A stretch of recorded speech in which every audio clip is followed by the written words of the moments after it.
रवि, एक 24 वर्षीय युवक, अपने माता पिता के साथ एक छोटे से कस्बे में रहता था। गर्मियों की छुट्टियों में उसकी मौसी मीरा उनके घर कुछ दिनों के लिए आई। मीरा केवल 30 साल की थी, पढ़ी लिखी, आत्मनिर्भर और बेहद आकर्षक। उनकी बातों में एक अलग तरह की परिपक्वता थी जो रवि को बहुत प्रभावित करती थी। शुरुआत में रवि ने मीरा को केवल अपनी मौसी के रूप में देखा, लेकिन धीरे धीरे उनके व्यक्तित्व का प्रभाव उस पर गहराने लगा। वह उनकी बातों में खो जाता, उनकी हंसी में सुकून ढूंढने लगा। एक शाम मीरा और रवि बालकनी में बैठे चाय पी रहे थे। मीरा ने अपने जीवन के संघर्षों और सपनों के बारे में बात की। उनके शब्द रवि के दिल में गूंजने लगे। रवि ने खुद को समझाने की कोशिश की कि यह केवल एक आदर का भाव है, लेकिन उसका दिल उसे बार बार विरोधाभास में डाल रहा था। जब भी मीरा मुस्कुराती, रवि को ऐसा लगता जैसे उसकी दुनिया थम गई हो। रवि ने महसूस किया कि उसकी भावनाएं अब उसकी समझ से परे जा रही हैं। एक दिन उसने अपनी डायरी में लिखा, तारांकन, मैं जानता हूँ कि यह गलत है, लेकिन उनका होना मेरे लिए जैसे सब कुछ है। क्या ये केवल एक पल भर का आकर्षण है या कुछ और? मैं खुद को रोक नहीं पा रहा हूँ। तारांकन। मीरा भी रवि की बदली हुई नजरों को महसूस कर रही थी। उन्होंने इसे हल्के में लिया, लेकिन रवि की बेचैनी दिन ब दिन बढ़ती जा रही थी। एक रात मीरा और रवि छत पर बैठे तारों को देख रहे थे। रवि ने साहस जुटाकर अपनी भावनाओं को व्यक्त कर दिया। मौसी, मुझे नहीं पता ये कैसा लग रहा है, लेकिन मैं आपसे प्यार करने लगा हूँ। मीरा ये सुनकर हैरान रह गई। वह कुछ क्षण के लिए शांत रही, फिर बोली, रवि, ये तुम्हारी उम्र और परिस्थितियों का असर है। ये सही नहीं है। मैं तुम्हारी मौसी हूँ और यह रिश्ता हमारे परिवार और समाज के लिए अस्वीकार्य है। मीरा ने रवि को समझाने की पूरी कोशिश की। उन्होंने उसे बताया कि यह भावनाएं अस्थायी हैं और समय के साथ गायब हो जाएंगी। रवि ने उनकी बात समझने की कोशिश की, लेकिन उसका दिल मानने को तैयार नहीं था। धीरे धीरे मीरा ने रवि से थोड़ा दूरी बना ली। उन्होंने अपनी यात्रा जल्दी समाप्त कर दी और वापस अपने घर चली गई। रवि ने खुद को संभालने की कोशिश की और अपनी भावनाओं को पीछे छोड़ने का संकल्प लिया।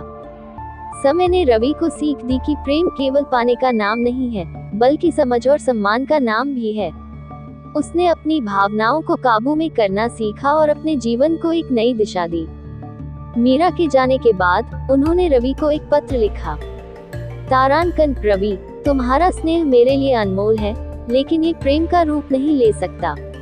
तुम्हें जीवन में आगे बढ़ना होगा और अपनी ऊर्जा को सही दिशा में लगाना होगा। मुझे विश्वास है कि तुम एक दिन समझोगे कि यह सब केवल एक बीता हुआ पल था। तारांकन, ये कहानी प्रेम, संघर्ष और आत्मस्वीकृति का प्रतीक है। कभी कभी हमें अपने दिल के खिलाफ जाकर सही निर्णय लेने होते हैं, ताकि हम और हमारे आसपास के लोग बेहतर जीवन जी सकें। गांव का वह छोटा सा घर, जहां रिश्तों की गहराई और परंपराओं की मिठास बसी थी। अंशु, जो शहर में पढ़ाई के लिए गया था, छुट्टियों में घर लौटा था।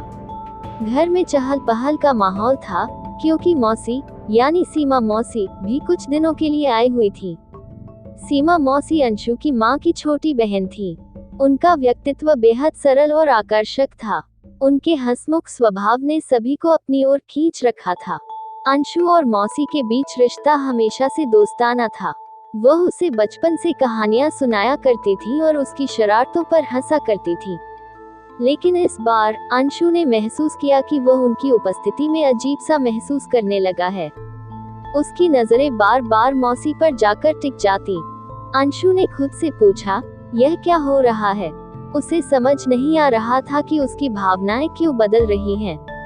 सीमा मौसी का व्यवहार बिल्कुल वैसा ही था जैसा हमेशा से रहा था, लेकिन अंशु के लिए अब वह हर बात खास बन गई थी।